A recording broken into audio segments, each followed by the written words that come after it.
Assalamualaikum warahmatullahi wabarakatuh. Salam Om Swastiastu, Namo Buddhaya, salam kebajikan, salam sejahtera bagi kita semua. Perkenalkan, nama saya Riko Febriani. Saya dari kelas SI 23E dengan NIM 202300050108. Di sini saya akan menjelaskan tentang analisis data penjualan bakery pada Google Colab. Dan pada tahap pertama ada import library. Tahap pertama dalam analisis data adalah mengimpor library yang dibutuhkan.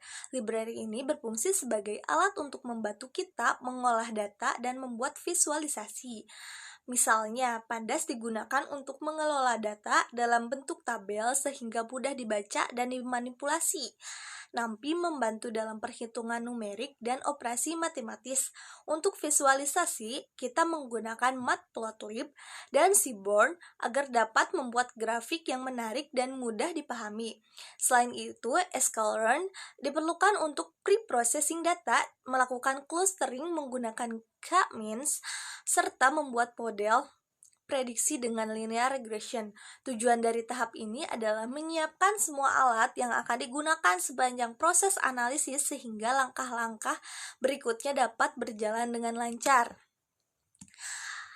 Dan pada tahap kedua, yaitu load dataset. Setelah library siap, tahap berikutnya adalah memuat dataset. Dataset penjualan bakery yang digunakan biasanya berbentuk file CSV dan berisi informasi seperti nama produk, kategori, wilayah penjualan, bulan, jumlah penjualan, dan harga. Pada tahap ini, data mentah diambil agar bisa dianalisis lebih lanjut.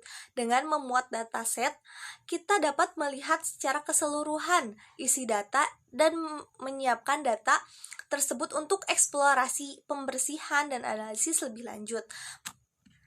Memahami struktur dataset di tahap ini penting supaya langkah-langkah berikutnya lebih akurat dan tidak terjadi kesalahan pengolahan data. Tahap ketiga ada eksplorasi data.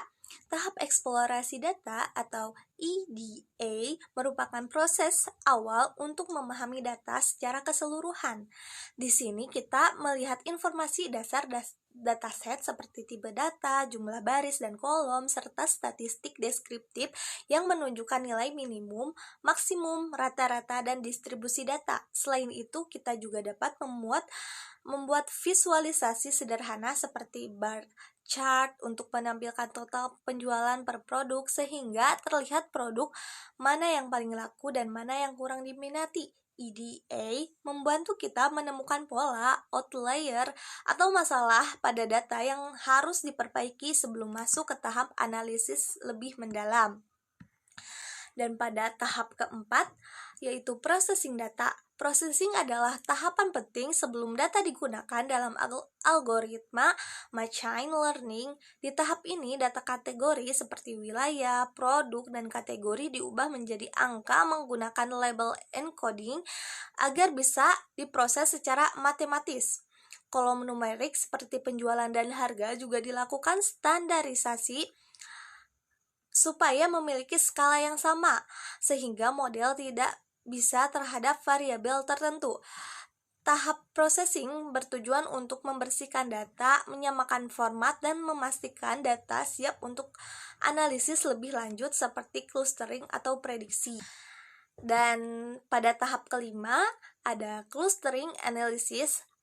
Tahap clustering dilakukan untuk mengelompokkan produk berdasarkan karakteristik tertentu, misalnya harga dan penjualan. Dengan menggunakan algoritma K-means, kita dapat menemukan beberapa klaster yang menggambarkan pola penjualan produk.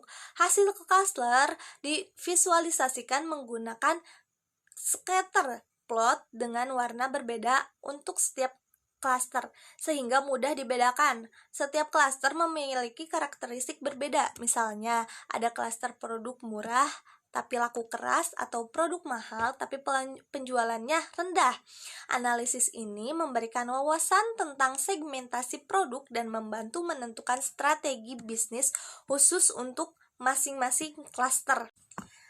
Pada tahap ke-6, prediksi penjualan. Prediksi penjualan dilakukan untuk memperkirakan jumlah penjualan di masa depan berdasarkan variabel tertentu, seperti harga dan wilayah. Data dipersiapkan melalui teknik one-hot encoding untuk variabel kategori, kemudian dibagi menjadi data latih atau train dan data uji atau tes. Model linear regression dilatih menggunakan data latih dan hasil evaluasi menggunakan R² score untuk mengukur seberapa baik model prediksi data sebenarnya. Hasil prediksi kemudian divisualisasikan dengan grafik perbandingan antara nilai aktual dan prediksi. Tahap ini membantu bisnis merencanakan strategi stok dan promosi berdasarkan prediksi penjualan yang lebih akurat. Dan tahap ketujuh yaitu insight bisnis. Tahap terakhir adalah menarik insight bisnis dari seluruh analisis. Dari hasil clustering dan prediksi, kita dapat mengetahui produk paling laris, wilayah dengan penjualan tertinggi, dan performa model prediksi. Insight ini diterjemahkan menjadi rekomendasi yang konkret. Misalnya, meningkatkan stok produk terlaris, memfokuskan promosi pada wilayah dengan permintaan tinggi, atau memberikan diskon pada produk dalam klaster penjualan terendah. Tujuan utama tahap ini adalah mengubah data dan analisis menjadi strategi bisnis nyata yang dapat meningkatkan efisiensi penjualan dan keuntungan perusahaan.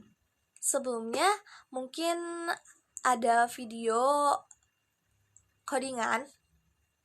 Sebelum diakhiri ini, ada video codingan yang berhasil. Mungkin hanya sekian dari saya. Terima kasih. Wassalamualaikum warahmatullahi wabarakatuh.